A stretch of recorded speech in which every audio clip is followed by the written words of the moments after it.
भगवान से भी बढ़कर के भगवान का नाम। ये शाम के कल बहुत इसका चिंतन होता रहा, बार बार हृदय आह्लादित होता था कि गजब की निष्ठा, नाम की गजब की निष्ठा। ध्यान पूर्वक सुनिए, हर शिकायत खत्म हो जाएगी। प्रिय राम नाम ते जाहि न रामो। बड़ा सुख मिलता है, जैसे शब्द है ना, उनमें डुबकी लगाओ, एकदम निहाल कर देते। प्रिय राम नाम ते जाहि न रामो, ताको भलो कठिन कलिकाल हूं, आदि मध्य परिणामो। प्रिय राम नाम ते जाहि न रामो। ये बैठा लीजिए, ये जीवन की सार बात। पद तो गोस्वामी जी का कई बारे, लेकिन इससे पहले महामहिम पूज्य श्री भाई जी हनुमान प्रसाद पोद्दार जी के द्वारा ये बात मिली थी। जीवन में पहली बार ये बात पूज्य भाई जी के द्वारा मिली थी कि अगर तुम्हारे सामने भगवान आ जाए, उनके दर्शन कर रहे हो, नाम छूट गया, तो हमें नहीं चाहिए ऐसे भगवान जिससे हमारा भगवान का नाम छूट जाए। ये भाई जी की बात। फिर पद मिला बहुत काल के बाद, ये कल पुनः इसका कृपा करके गोस्वामी जी ने दर्शन कराया और चिंतन कराया। बेपरवाह, अद्भुत मस्ती है इस बात में। जिसे भगवान नाम इतना प्यारा लग गया है कि यदि स्वयं भगवान कहें कि अब मैं तुम्हें मिल गया, मेरे लिए तो भजन कर रहे थे, अब आज से नाम जपना छोड़ दो, तो वो स्वीकार नहीं करेगा।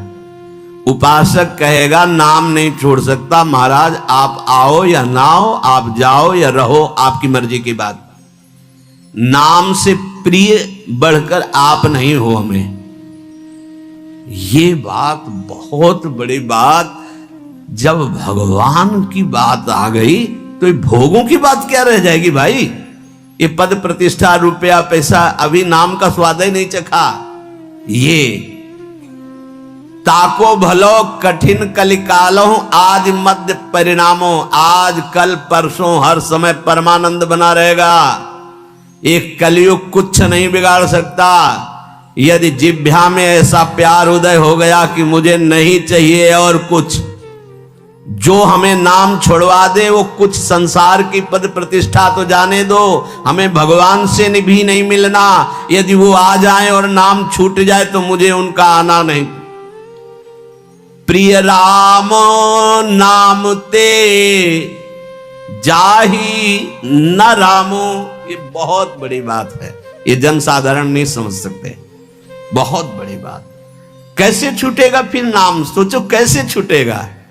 आग लग जाएगी कि ओहो, जिस नाम के बराबर नामी से मिलन की भी बात नहीं कही गई, उस नाम को हम चंद विषयों में, तुच्छ विषयों में, तुच्छ व्यक्तियों के मायाजनित संभाषण में छोड़ देते हैं। हमारी कहां की निष्ठा। गोस्वामी जी कह रहे हैं प्रिय राम नाम ते जाहि न रामो। बार बार इसलिए करें, बैठा लो। सकुचत समुझी नाम महिमा, मद लोभ मोह को कामो।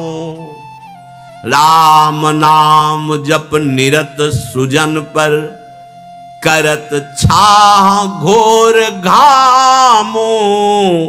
प्रिय राम नाम ते जाहि न रामो। बस यही लगता है, यही परम विश्राम है। इससे बड़ी कोई बात नहीं हो सकती।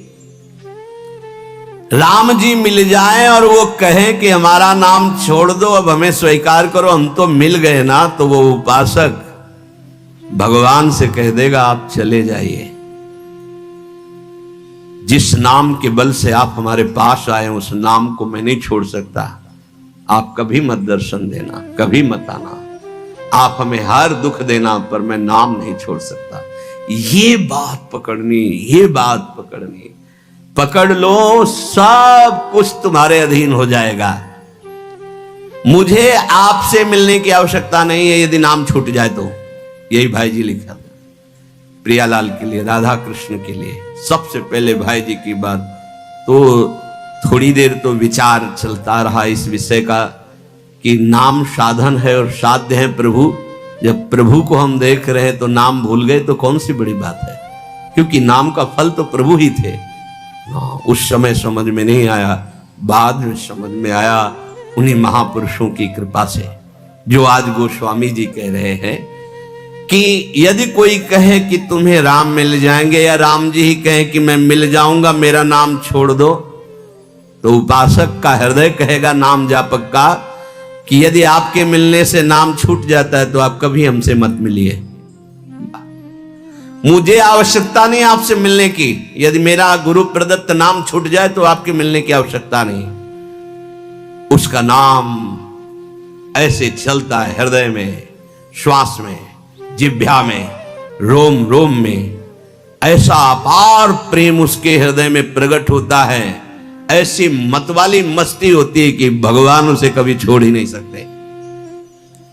इस कराल कलिकाल में आदि, प्रारंभ, मध्य और अंत, कभी किसी का कल्याण हुआ है या हो रहा है या होगा तो ऐसे नाम प्रेमी का होगा।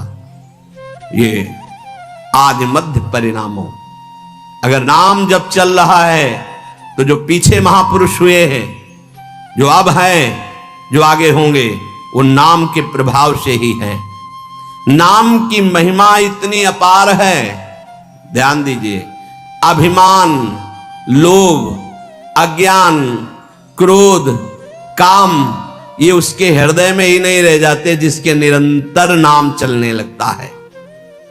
ये सब सकुचा कर भाग जाते हैं। जैसे किसी महान बलशाली को देखकर छोटे मोटे योद्धा गर्दन झुका के भाग जाते हैं। ये काम आदि दोष उन्हीं को परेशान करते हैं जिनके नाम नहीं चल रहा। सच्ची मान लीजिए, विश्वास कर लीजिए, बहुत बड़े लाभ की बात है नाम। सामने ही ये सर ऊंचा नहीं कर सकते।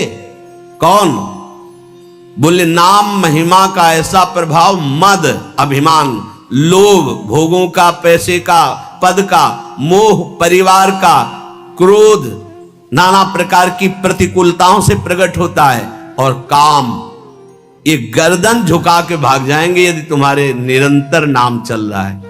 वो हम ये छोड़ नहीं पाते, हम नहीं छोड़ पाओगे। ये भगवत शक्ति से संपन्न योद्धा हैं। नाम चल रहा है, भाग जाएंगे। नई अवस्था ठाकुर हरिदास जी की, बस नाम चल रहा है। 3 दिन प्रयासरत रही, स्वयं भक्त बन गई, उनके हृदय में कोई फर्क नहीं पड़ा। क्यों? क्योंकि नाम चल रहा है। जो नाम जप करता है, बहुत महिमा की बात कह रहे हैं। राम नाम जप निरत सुजन पर करत छाह घोर घामो। घोर धूप में भी वो धूप छाह से भी बढ़कर शीतल बन जाएगी नाम जापक को। अर्थात घोर विपत्ति, घोर प्रतिकूलता उसके लिए भारी अनुकूलता और मंगल बन जाएगी जिसकी जिह्वा पे नाम चल रहा है। यदि कोई कहे कि हमने नाम के प्रभाव से पत्थर में कमल उदित होते देखा है, तो आश्चर्य मत मान लेना, बहुत छोटी बात है ये। कह रहे हैं नाम प्रभाव सही जो कहे को शिला सरो रूह जामो। जो सुन सुमेरी भाग भाजन भई सुकृत शील भील भामो। यदि कोई तुम्हें ऐसा कह दे कि हमने देखा है पत्थर में कमल खिल गया, असंभव, तो तुम मान लेना कि वो नाम जापक ऐसा हो सकता है। नाम जापक कुछ भी कर, कुछ भी होगा। अब वही होगा जिससे तुम्हें भगवत प्राप्ति होगी, क्योंकि उनके चिंतन का विषय हो गया। सच्चा उपासक वही है कि अगर भगवान भी मिलने आ रहे हैं तो पहले वो गुरुदेव की तरफ देखेगा। जय जय आपकी आज्ञा है। हाँ अहो भाग ये अब आयशु लिए चले निज दासी, मेरी स्वतंत्र सत्ता नहीं रह गई। भगवत साक्षात्कार भी गुरु के नेत्रों से ही होगा। इसीलिए हम कृपा का पूर्ण रसास्वादन नहीं ले पाते। महापुरुषों का संग कर पाना बहुत कठिन है। पूज्य भाई जी महाराज व्याख्या कर रहे हैं देवर्षि नारद जी की महतस्तु महत कृपया। मुख्य जो है ये महापुरुषों की जो कृपा, ये महान महान है, महान। ये पूरा जीवन इसी का अनुभव किए हुए ये महापुरुष जो है बहुत करुणामय हैं। बस इनकी एक मांग होती है कि तुम आज्ञा पालन पे चलो। जैसे कठपुतली अपने आप नाचती नहीं, उसे नचाने वाला जैसा अगर गुरुदेव की आज्ञा पर तुम चलने लगे तो वस्तु प्राप्त ही है। थोड़ी भी मनमानी प्रक्रिया हमारे अंदर नहीं होनी चाहिए। महापुरुषों का संग कर पाना बड़ा कठिन है। महापुरुषों का संग का तात्पर्य है संपूर्ण विकार, संपूर्ण असत चेष्टाओं से अपने आप मुक्त हो जाना। उनका संग संग से होता हो। इसका कारण है कि अन्य अन्य साधन करने पर अहम बना रहता, मैं करता हूं, मैं तपस्वी, मैं योगी, मैंने इतने व्रत रखे, मैंने इतनी दक्षिणा दी, मैंने इतने यज्ञ किए, मैं। लेकिन संत संग मैं को ही मिटिया मेट कर देता है, जो देहाभिमान है। इसलिए बहुत जल्दी प्रेम प्रकट होता है संत संग से। पर कोई अपने मैं को उनके हवाले तो कर दे। एक एक चेष्टा मैं की पकड़ी आती है।